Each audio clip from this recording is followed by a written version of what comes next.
September 24న రాష్ట్ర రాజధాని విజయవాడలో ధర్నా చౌక్ వద్ద దళిత రణభేరి నిరసన సభను విజయవంతం చేయాలని బహుజన సమాజ్ పార్టీ రాష్ట్ర కార్యదర్శి కె ప్రభాకర్ రావు, జిల్లా అధ్యక్షులు సురేంద్రబాబు పిలుపునిచ్చారు.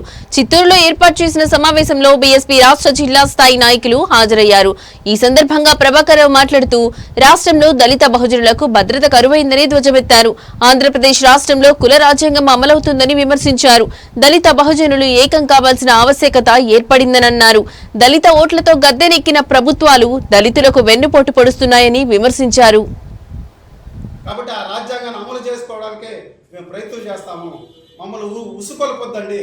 మా మీద దాడులు ఎక్కువయ్యే కొద్దికి మీరు ప్రతిఘటనను ఎదుర్కోక తప్పదనేసి హెచ్చరిక చేస్తున్నాం. వాళ్ళ హక్కులను పూర్తిగా హరించేసి వాళ్ళు ఏ విధంగా మనజాలు లేకుండా వాళ్ళ ఆత్మగౌరవం ఆత్మవిశ్వాసం లేకుండా చేసేసి అన్నిటి తన గుప్పెట్లో పెట్టుకుంటాం. కాలేజీ సీట్లు మొదలుకొని, హాస్టల్స్ మొదలుకొని, వాళ్ళ ఉద్యోగాలు మొదలుకొని, ఉద్యోగాల ప్రమోషన్ మొదలుకొని పూర్తిగా రేషన్ కార్డులు తీసేసే కార్యక్రమం కూడా చేస్తూ ఉన్నారు. బీహార్లో జరిగినట్టు జరుగుతుంది ఇక్కడ కూడా. అదే నేపాల్లో కూడా ఈ విధంగా జరిగిన ప్రభుత్వాలకు సమాధానం చెప్పారు. ప్రజాస్వామ్య విలువలు తెలిసినటువంటి ప్రతి పౌరుడు తిరగబడాల్సిన రోజు వచ్చింది. ప్రజాస్వామ్య విలువలు అంటే ఏంటనేది ఆలోచించకుండా ఈ పాలక వర్గాలు ఓటు వరకు ఉండి ఓటు చేసుకుని అధికారం ఎక్కిన తర్వాత వాళ్ళ నియంతృత్వ పరిపాలన సాగిస్తూ ఉన్నారు. ఇది రూపంలో ప్రజాస్వామ్యం కానీ సారంలో పూర్తిగా నియంతృత్వాన్ని ప్రదర్శిస్తున్నారు. మొన్న వచ్చిన ఒక సినీ యాక్టరు సనాతన ధర్మం అంటాడు. సనాతన ధర్మం అంటే ఏమంటే తెలియదు అతనికి. సనాతన ధర్మం అంటే వర్ణాతన సిస్టము, సనాతన ధర్మం అంటే కుల వివక్షత, సనాతన ధర్మం అంటే భక్తి మార్గము, హేతుబద్ధం కానీ ద్వేషపూరితమైన అసమాన మూఢనమ్మకాలతో కూడుకున్నటువంటి సమాజము సనాతన ధర్మం అంటే. సమానత్వం అనేది లేదు అక్కడ.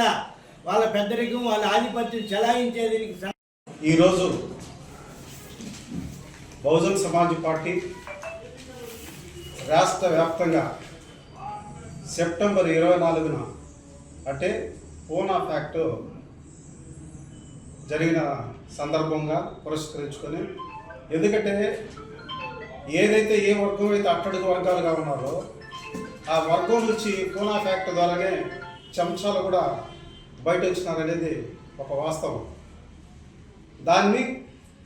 దాని సందర్భంగా ఏ వర్గ ప్రయోజనాలు కాపాడాల్సినటువంటి నాయకులు ఆ వర్గ ప్రయోజనాల కోసం, వాళ్ళ స్వయ ప్రయోజనాల కోసం నాశనం చేయడానికి సిద్ధమవుతూ ఉన్నారు ఈరోజు. అందులో విధంగా ఈ మనువాద పార్టీలో ఉన్నటువంటి వాళ్ళు మా వాళ్ళే ఈ దళితుల అభివృద్ధి కోసం ఆటంకంగా మారుతున్నారు.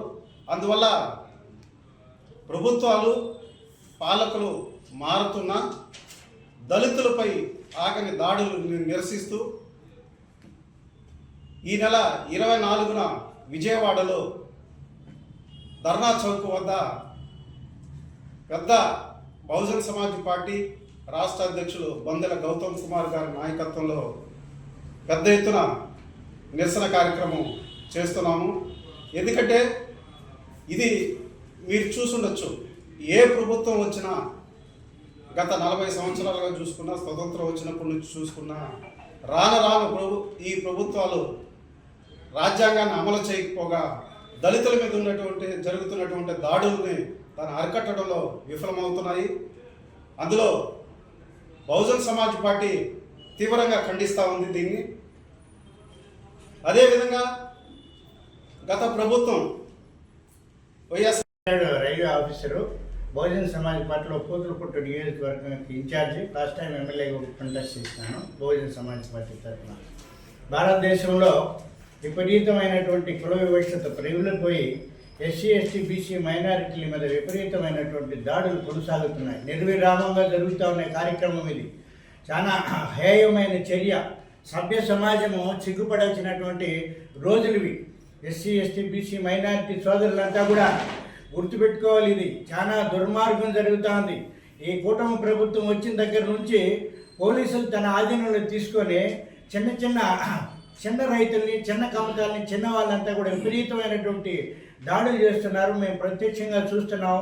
బహుజన్ సమాజ్ పార్టీ నిర్విరామంగా ఈ యొక్క దాడుల్ని ఎదుర్కొని మా జనాల్ని రక్షించుకునే ప్రయత్నంలోనే ఉన్నాం. మేము సవటుకుంట అనే గ్రామంలో వెదురుకుప్పంలో ఒక చిన్న కుటుంబం, అది 5 ఎకరాల భూమి వాళ్ళు సాగు చేసుకుంటా ఉంటే శ్రీనాథ్ రెడ్డి అనే అతను పూర్తిగా విపరీతమైనటువంటి దాడి చేశాడు. ఎంత దాడి అంటే అది సభ్య సమాజం నివ్వెరబోతుంది. చిన్న పిల్లకాయల మీద 2 మీద కేసులు పెట్టి ఆ కేసు ఎఫ్ఐఆర్ చేసి అది విషయం తెలియకుండా వాళ్ళ మీద అరెస్ట్ వారెంట్ ఎత్తుకొని